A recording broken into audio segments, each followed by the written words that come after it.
Hey,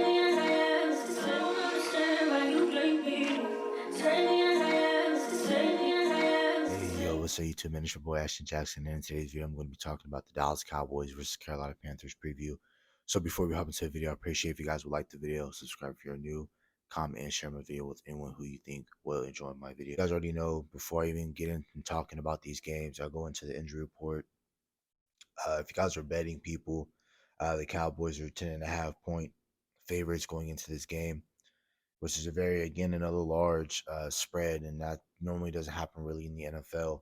It happens in the NFL, but sometimes, it might be like 8 or 9, not, it was 10 this week. I think last week was 16 or 17. So we were like almost 3 scores favorite. We covered that spread.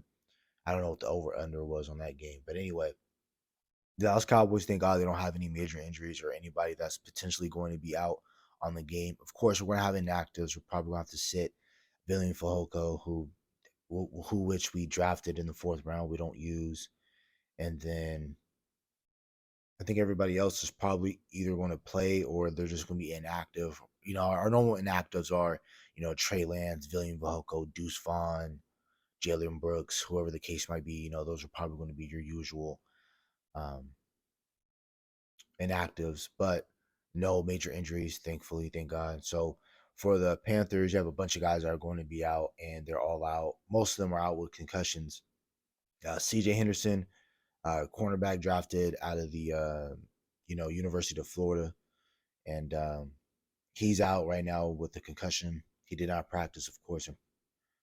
And then you had J.C. Horn, who had his 21-day activation window opened, I believe, on a Tuesday or a Wednesday of this week, and he looked like he was possibly returning on this game. They labeled that he's going to be out with a hamstring issue. Hayden Hurst is out with a concussion. That was going to be their starting tight end, and normally he's Bryce Young's favorite target outside of Adam Thielen. Laviska Shenault, who's questionable with an ankle injury. Former Dallas Cowboys Xavier Woods, questionable with the thigh. And then they're saying that Brian Burns is having concussion as well, but his status is unknown. And that's pretty much it, really, for the injury reports of the main guys, who's one of the main people for the Panthers who aren't going to be playing. So, really, that's about it, really, with the injury report.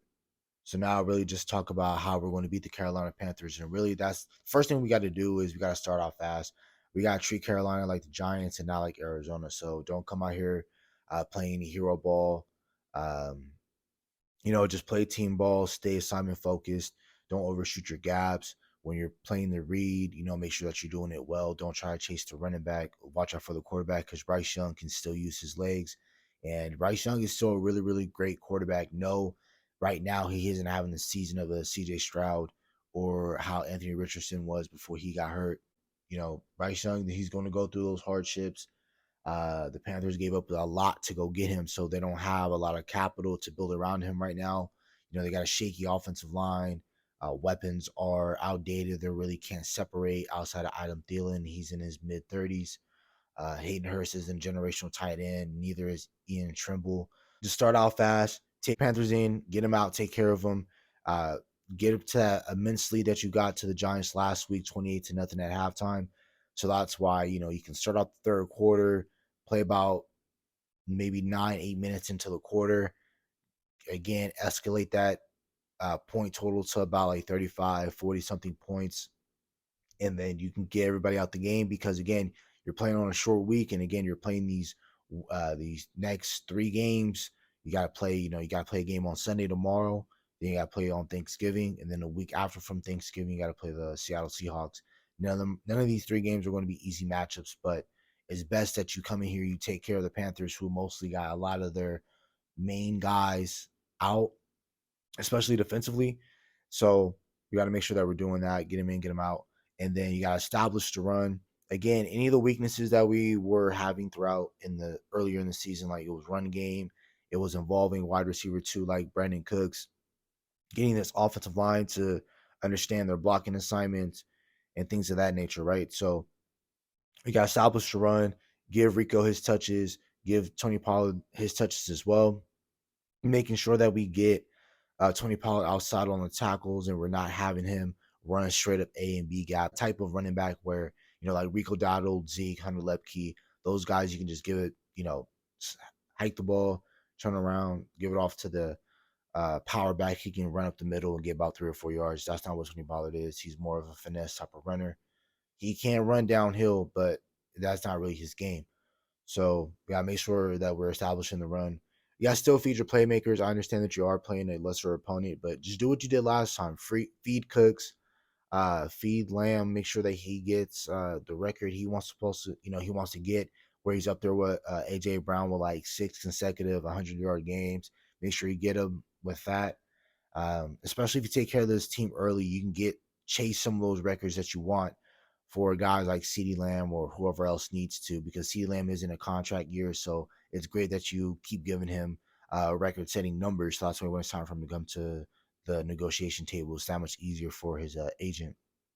Don't turn the ball over. Uh, every time that you turn the ball over and you're playing a lesser opponent, they're either you're bringing them to your level or you're stooping down to theirs. So just make sure you're not turning the ball over, because if you do, that's how you end up with a tussle. That's how you end up playing close games with lesser opponents when you do that. And again, another way how you play to the that's another way how you play into your opponent's hands is when you're having the penalties. So you gotta make sure that we are limiting the penalties. And again, nothing that's going to move us behind the chains. Nothing that we have a third and long, and then you have illegal contact that's 5 yards, but that's an automatic first down. Make sure you're watching out for the quarterback. Don't hit Bryce Young in his head. Don't hit him in his knees. Things like that. Just gotta make sure that we're playing sound football. Really, that's pretty much it. And again, that's pretty much it over the preview. I can't say a whole lot versus the Panthers. The Panthers aren't going to do too much to you. Offensively, they've been looking really bad the entire season. They haven't been looking good. They haven't been explosive or anything like that. They haven't even shown that they could be explosive. So let's make sure that we keep that up again today. Bryce Young is still really good. I'm not going to sit out here and say that he's a scrub or anything like that. He just doesn't have the right team around him. So, again, just to go over the ways in which we are going to beat the Carolina Panthers, we got to start out fast. You got to treat them like the Giants, not Arizona. Play team football, stay assignment focused, establish the run, still feed your playmakers like Ferguson, Cooks, Lamb, Pollard, Rico, still feed those guys, and don't turn the ball over, and then also limit your penalties. So that's about it for the video. Hope you guys have a nice day. Stay safe, stay blessed. Bye.